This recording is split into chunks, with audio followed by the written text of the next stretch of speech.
Well, hello, everyone, and thanks for joining us for this podcast interview series for Who's Got Next in HR. Before we get started, folks, with the interview, I just wanted to remind everyone once again that we are now holding New York City meetups through WGNinHR. They've been really great networking and learning opportunities for members and even would-be members. I'd love to see some of you there at an upcoming meetup. So if you're interested, visit WGNinHR.org for more information on that. Now, back to this podcast. I say this every time. These conversations are how we learn, folks, how we gain insights about business issues in general and the necessary evolution, I'll call it, of HR in particular. We learn from leaders like the one I'm about to introduce to you. So today, WGNinHR is privileged to speak with Marsha Haygood. Marsha Haygood, just let me give you a few tidbits about her. She has turned her business expertise into a career of helping others become and remain successful. As a former entertainment executive, Marsha founded and is president of Stepwise Associates, LLC, which offers strategic coaching, leadership, training, and consulting services to individuals and groups. She has advised senior management and coached professionals at all levels and offers customized services to help clients plan and implement strategies to reach their goals. As an in-demand international speaker, she motivates individuals and groups to take action and move forward with purpose. Marsha has won numerous awards and is the co-author of the Little Black Book of Success, Laws of Leadership for Black Women. Many of you may have read it. Very cool book. She is a founding member of Black Women of Influence, a professional network with a mission of developing the next generation of influential women in business with the motto, helping each other win. I love that. She also serves as a member of the board of directors for Youth Bridge New York, a nonprofit high school leadership development organization. So with that awesome bio, welcome, Marsha. Hello, good morning. How are you? I'm doing really well. I am so psyched and really expectant about this conversation. So I really want us to dive and just jump right in. So why don't we get started? Okay. Marsha, on LinkedIn, you describe your passion as helping others to uncover their skills, maximize their talents, and work toward fulfilling their goals. That's a quote. What is the recipe, in your view, for how one should seek to maximize their talents, particularly those who may be lacking the support or even the attention from their managers in helping them to do so?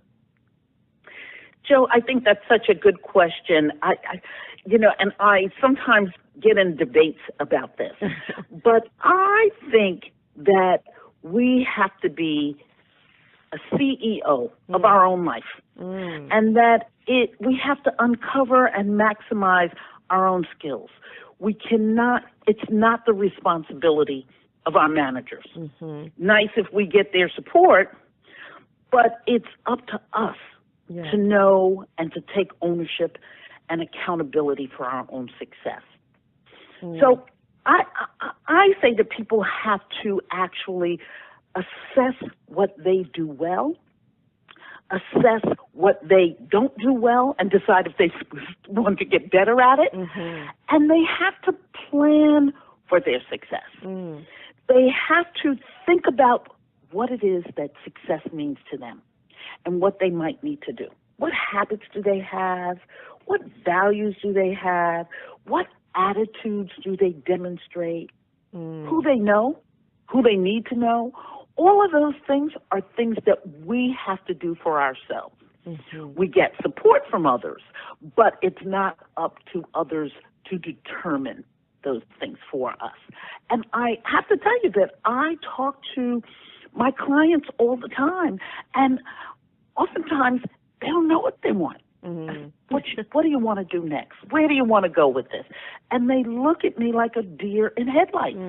You have to give yourself time to think about those things. You can't get someplace if you don't know where you're going. So it starts with that. It starts with, what are your inner strengths? What are your inspirations? What's your lifestyle?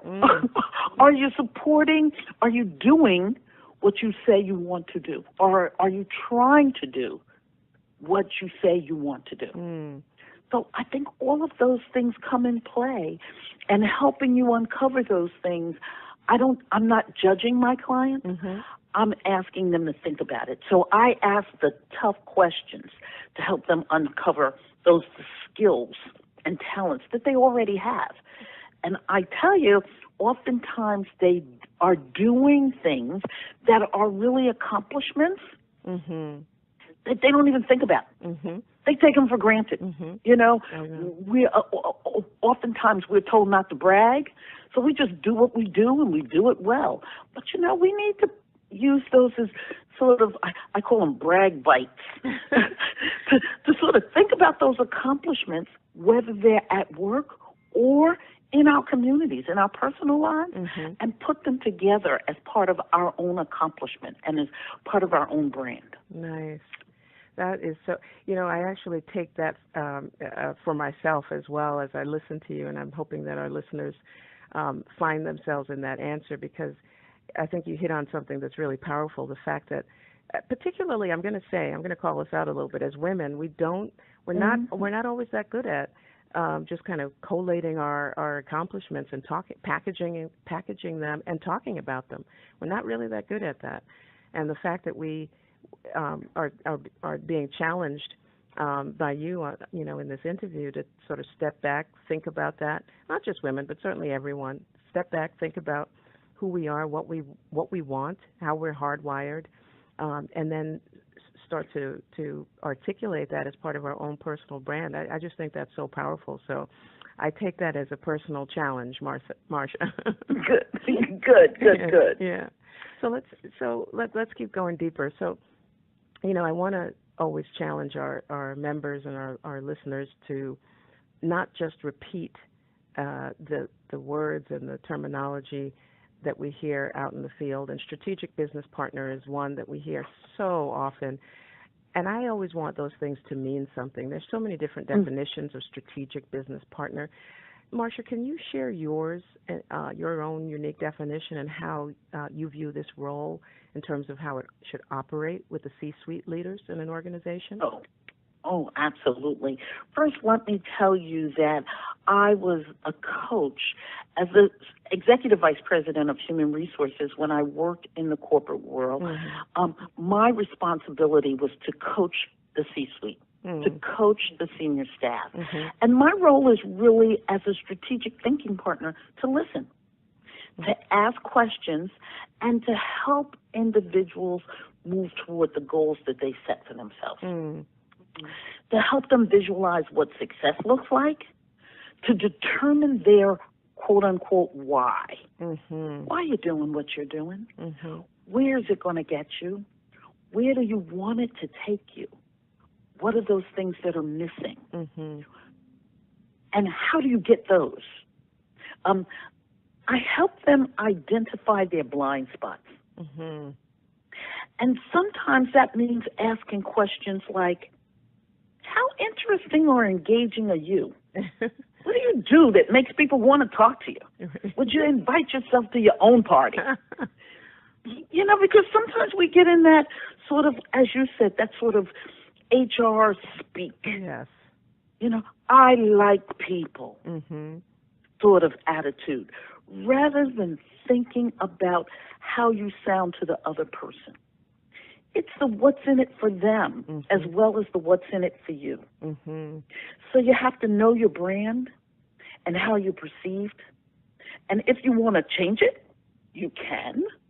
That's the good news. Or if you want to enhance it, you can. We have some choices. And I'm, as a strategic thinking partner, I'm helping people understand the choices they have and sort of moving toward that. Does that make sense? It does. And I also love the way you term it a strategic thinking partner. It's much more of an active role when you phrase it that way, and it does challenge you to actually show up in a way that is meaningful to somebody else. You know, why are you there? What difference are you making? And would you know, would others agree with what you say? You know, in terms of what difference you're making. And oftentimes I find, Joe, that, you know, we don't want to share what we don't know. And as a coach, I can go in and say, listen, let's just talk, just you and I. I have I can be totally objective. I'm not worried about if you're not making this money you want to make, or if you don't have the title you want to have. I just want to help you succeed. Right. So let's talk about what success looks like to you, and let's talk about some alternatives that I may know about that you may not have thought about because you've been busy being busy. So I am a good person to talk to. That doesn't mean you can't talk to your family, but they may have some ulterior motive on why you shouldn't try something new. You shouldn't take that risk. I have no alternative motive. I'm going to say to you, why don't you try it? Why don't you try it small? What prudent risk have you taken? I'm big on telling people, who do you know, who do you need to know, and who needs to know you? And what do they need to know about you? Let's start putting that foot forward. And that may be very different than people are thinking, and it makes them step out of their comfort zone. Right. But they're stepping out of their comfort zone knowing that I'm holding their hand. You're not going to fall off a cliff. I'm not going to let you fall off the cliff, but I want you to take that extra step. Yeah.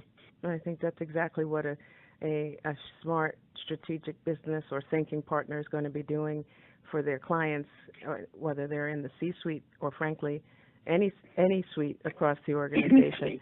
That if you're challenging the folks that rely on you for any kind of expertise to do what you just described, I think, frankly, there's no way you can't be. You couldn't add value to the organization if you think like that and show up that way. So that's awesome. Here's a final question for you, which is something that I ask a lot of folks in your area of expertise, but even just generally as a leader, as a thought leader, as one that has seen and been to so many different companies and has engaged with so many different types of leaders. You have a perspective that I think is rich, and I really would love to hear the answer from your vantage point. And that is, the field of HR is vital to any company. I don't think, at least most people, most reasonable people would disagree with that.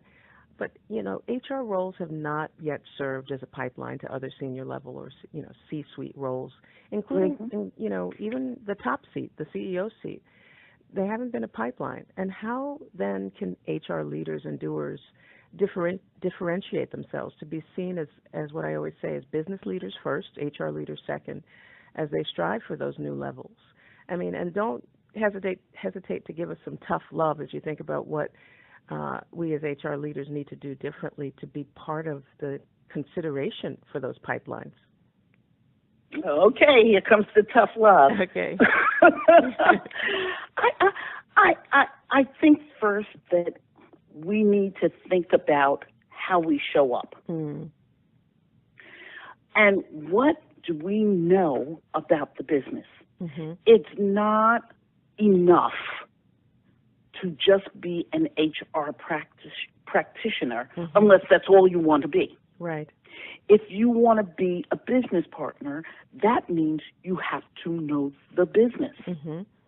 You have to think like a business person. So you're putting on another lens, not a different lens, but another lens.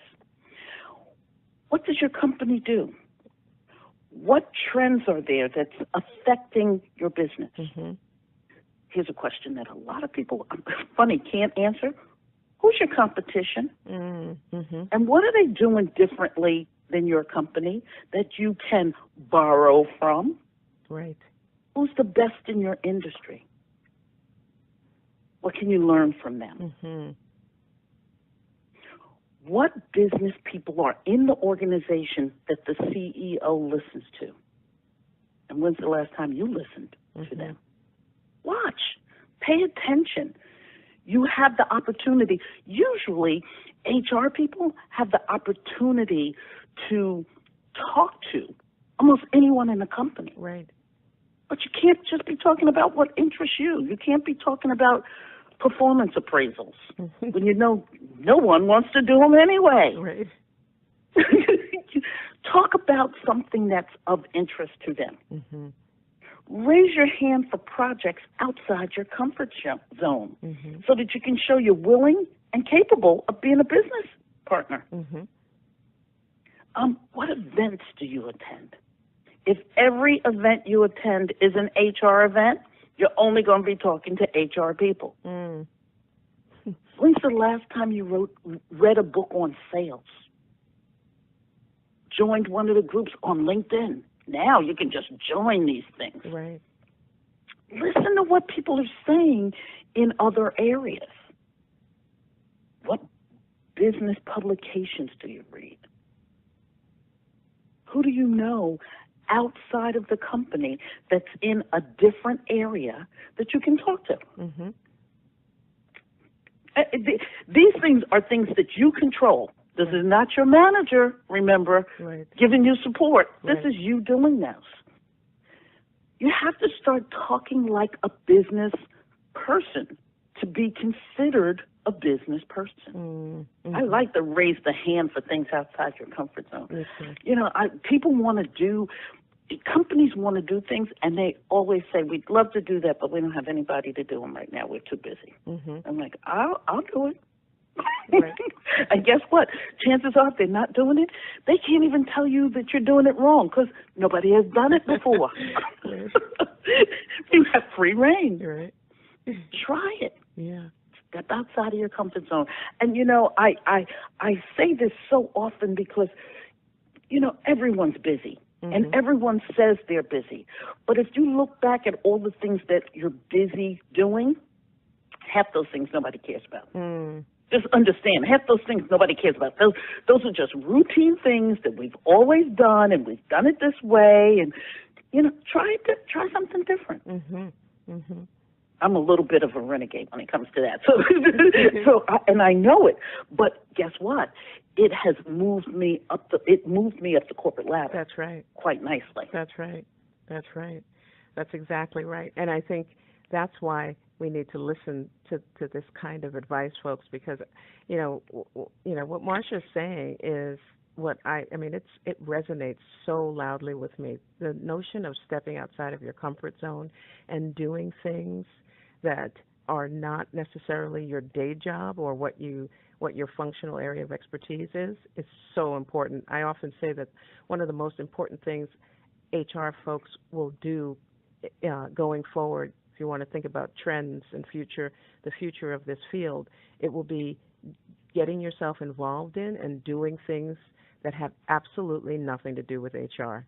I say that pretty regularly, so that just resonates so much with me. And I love the fact that you call yourself a renegade, because I suspect, as you just confirmed, that each time you did that, Marsha, you were going to another level, and here you are, you know, the leader that you are. So, absolutely. And I think that if you can't get in the head of your CEO, learn from other CEOs, you should be reading those magazines. Right. You should put people who run other companies and people in your company as well. You should put those people on your Google alert. That's right. You should be looking at their profiles on LinkedIn. You should hear what they have to say. And guess what? When you are talking the same language as someone else, you know what they say? Wow, he or she thinks like me. Right. All it is that you've read something they said, and you can then put it in your own terms. But you need to be doing that. And I can guarantee you, it is usually not the things that you normally talk about. It's not going to be performance appraisals. It's not going to be how much the benefits cost. That's right. It's not going to be, can we have Friday parties? Exactly. It's not going to be any of those things. That's right. Doesn't mean that those things aren't important. It just means that you want to move up the ladder and be thought of in a different way. That's exactly right. That's so good. So, yeah, I think that people have to be, it's so funny, I teach a workshop called CEO of Me, Inc. And that's exactly what I talk about. It doesn't make a difference if you're in HR or you in another area, whatever it is. how do you become the CEO of Me Inc.? It's about first thinking about where you want to go. Nice. Think long range. Where do I want to be 10 years from now? Now let's talk about some of the things I need to be doing, taking small steps in my busy life to move toward those things. That's so good. That is so good. And I hear the passion that you bring when you say that, which I love. I wish we could talk forever. This is such a juicy topic, and there's so much here, but you've shared so much, Marsha, and I'm just so grateful, and I know our listeners will be grateful to just glean from that and to be challenged, to step out of those comfort zones and to do something new, because I think so much awaits so many of us if we can just dare to do that, have the courage. So thanks so much, Marsha, for sharing and for your insights. And please stay tuned for more of these podcast interviews with esteemed leaders such as Marsha. And remember to check out our member benefits page on WGNinHR.org, where we list other offerings for our members, such as one-to-many coaching grounded in peer-to-peer learning, a mentorship program for our aspiring and emerging HR leaders, preferred pricing on business and other courses from Columbia Business School and Study.com, great partners to WGN and HR, all designed to help you build your business and HR acumen, folks, and so much more. So check us out. And we thank Marsha once again for her wisdom and insights, and note that her bio will be posted along with this podcast interview on WGNinHR.org, and you can learn more about her, as she said, on her website, www.stepwiseassociates.com.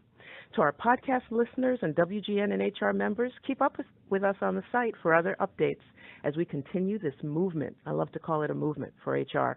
Thanks for listening.